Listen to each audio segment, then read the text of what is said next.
во время патрулирования неустановленные лица, предположительно из автоматического оружия, лиц, по предварительным данным, не менее 2, обстреляли данный патрульный автомобиль и скрылись. В результате чего двое сотрудников ДПС от полученных огнестрельных ранений скончались. В ходе первичного осмотра места происшествия были обнаружены стрельные гильзы в количестве 80 штук, 62 из которых калибра 5,45 и 8 штук калибра 7,62.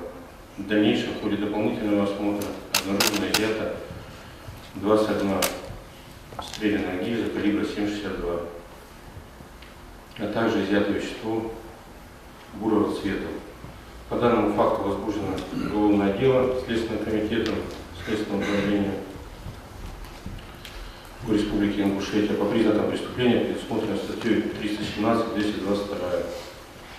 Это посягательство на жизнь сотрудников правоохранительных органов и незаконное хранение оружия.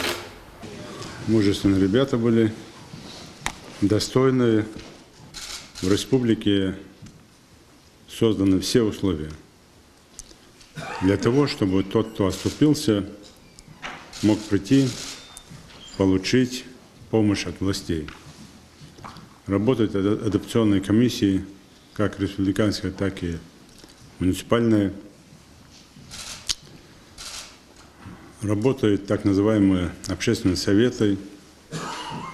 Все главы муниципальных образований, сельских поселений, руководители имеют задачу,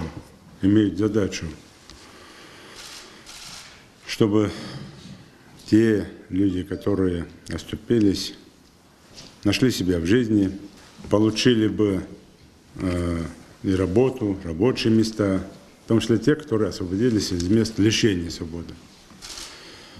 Самое пристальное внимание к семьям уничтоженных, арестованных, находящихся в розыске членов бандподполья и других преступников. То есть условия созданы. Большинство правильно это понимают. Сегодня нет никакого притеснения в республике.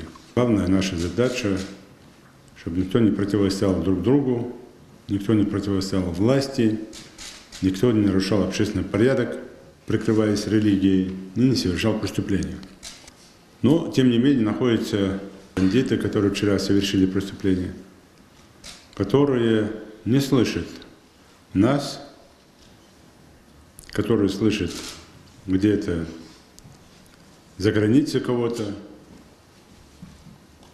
и по их указанию, по их поручению убивают вот совершенно без всякого повода, только того, что они служат в полиции или работают в органах власти.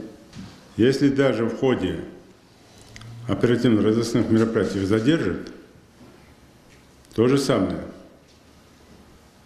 Они по закону получают свой срок, но остаются живы.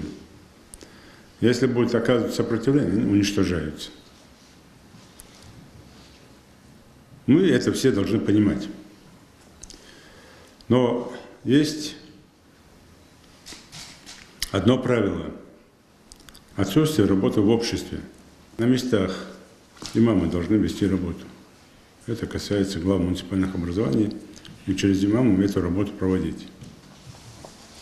Необходимо для глав всех муниципальных образований. Здесь очень, не то что очень, а слабый контроль. Все это безопасность над деятельностью.